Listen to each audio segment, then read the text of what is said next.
Hello, my dear students. How are you? This is your Madam Sarita.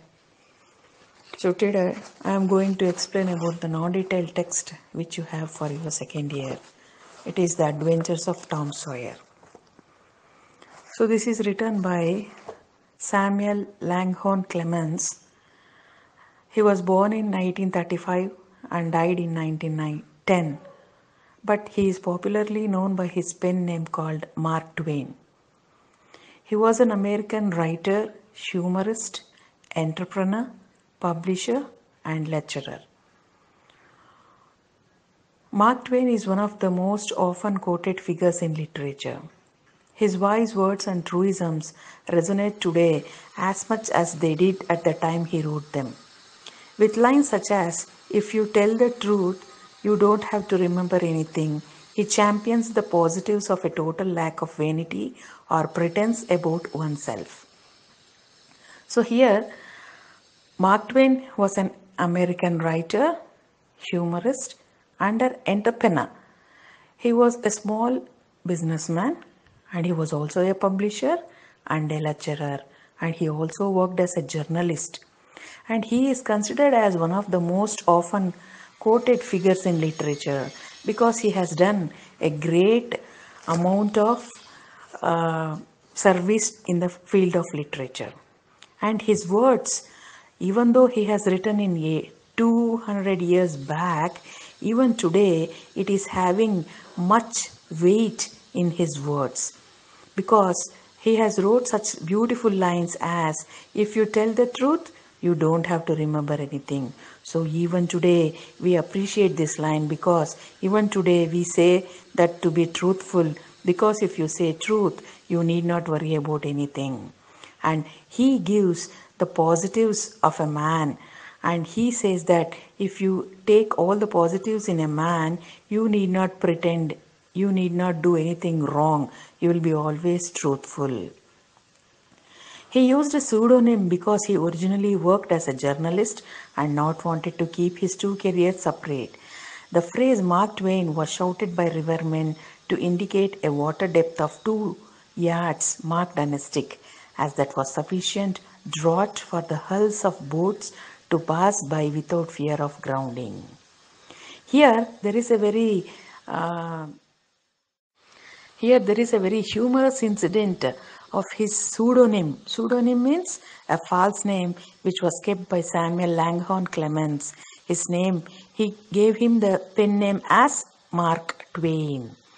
What is this so funny about this Mark Twain? Because he wanted to keep, he was working as a journalist and he wanted to keep his two careers separate. So he did not want his names to be interfere in both the careers. So the phrase Mark Twain was usually shouted by the people who used to run boat, and they used to indicate the depth of the water by marking 2 yards on a stick.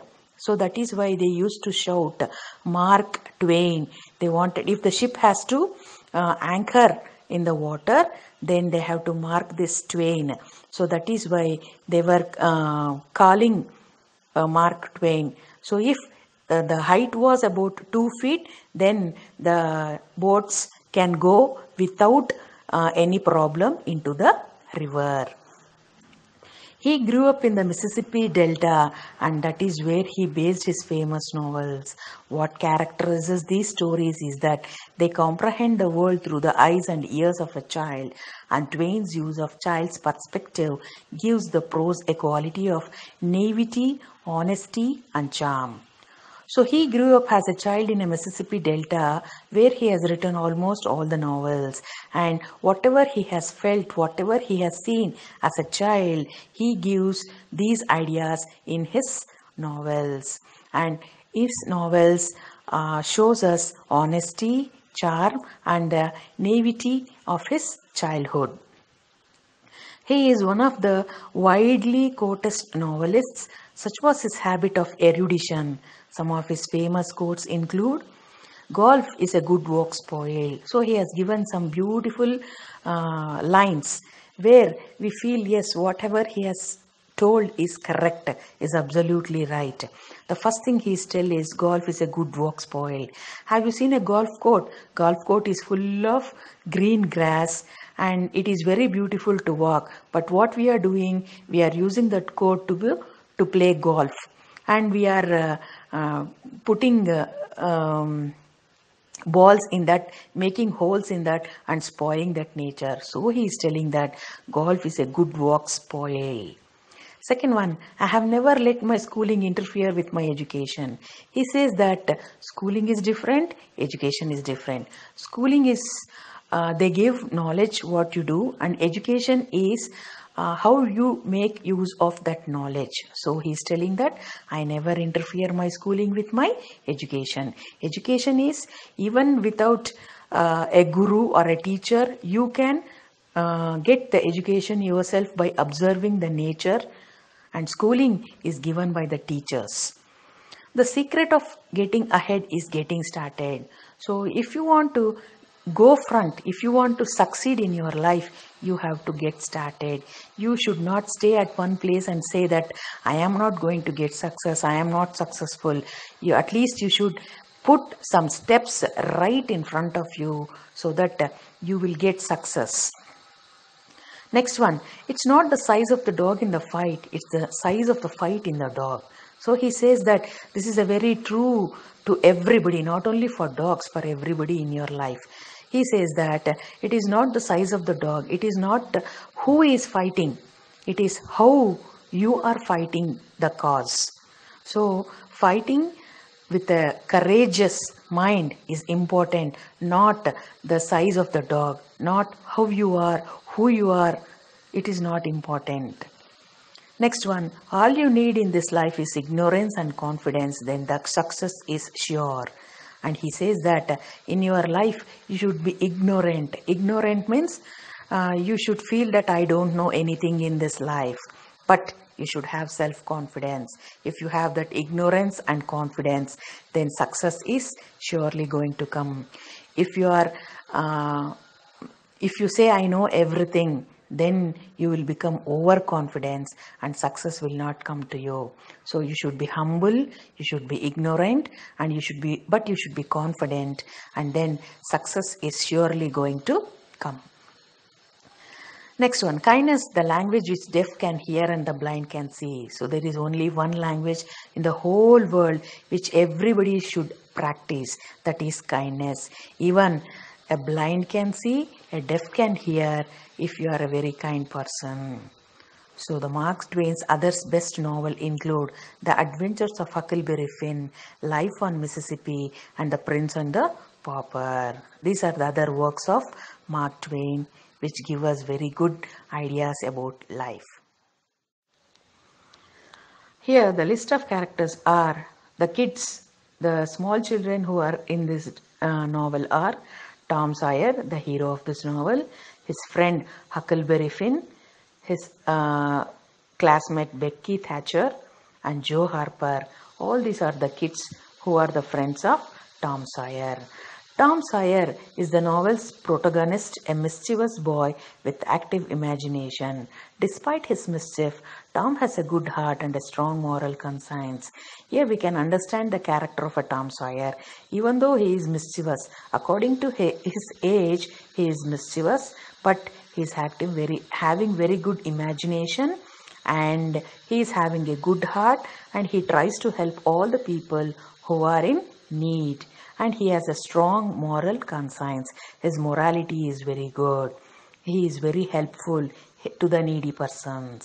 Next, Huckleberry Finn. He is the Tom's best chum, son of the town drunk. Huck is a juvenile outcast adored by the local boys. Both Tom and Huck are always ready for an adventure.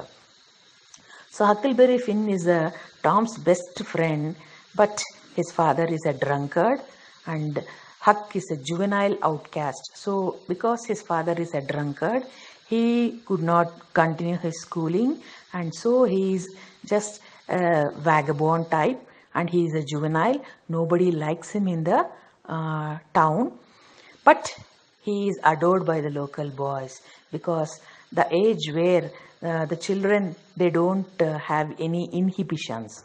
Both Tom and Huck are always ready for an adventure. Both are adventurous, both are helpful. That is why Huck is the best friend of Tom.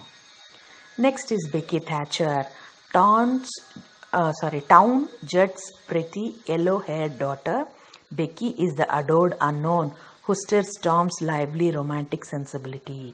She is the friend of Tom, and he has a romantic inside for Becky Thatcher. Next is Joe Harper, Tom's bosom friend and frequent playmate. But as the story progresses, Huck begins to assume Joe's place as Tom's companion. So before Huckleberry Finn became the friend, Joe Harper was his best friend, and he was playing with Tom. But as the story progresses, the bond between Huck and Tom Sawyer becomes very great. So Joe Harper just assumes one side.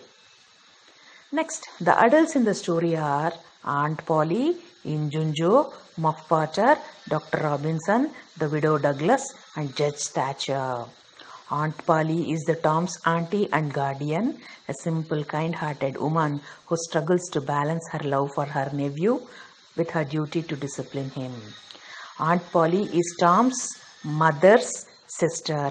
His mother is dead, so it is his aunt who takes care of him. So she is the guardian of Tom, and Tom has one sister and one brother. His brother's name is Sid and his sister's name is Mary. Aunt Polly is a simple, kind-hearted woman who struggles to balance her love for her nephew and with her duty to discipline him.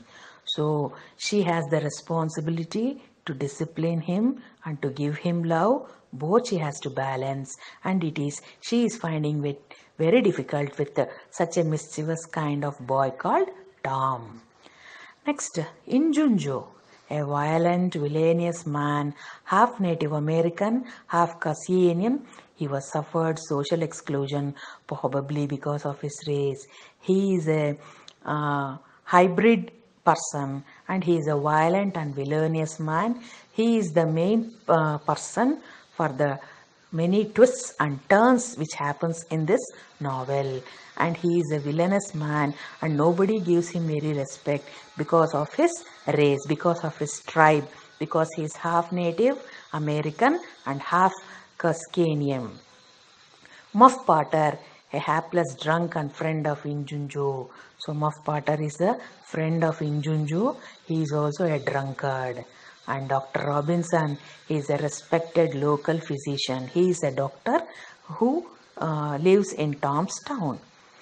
The widow Douglas, a kind-hearted, pious resident of St. Petersburg, whom the children recognize as a friend.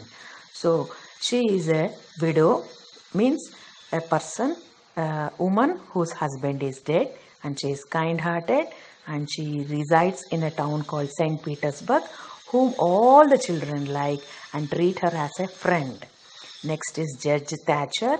He is the Becky's father, the country judge, a local celebrity, and he inspires and respects all the townspeople.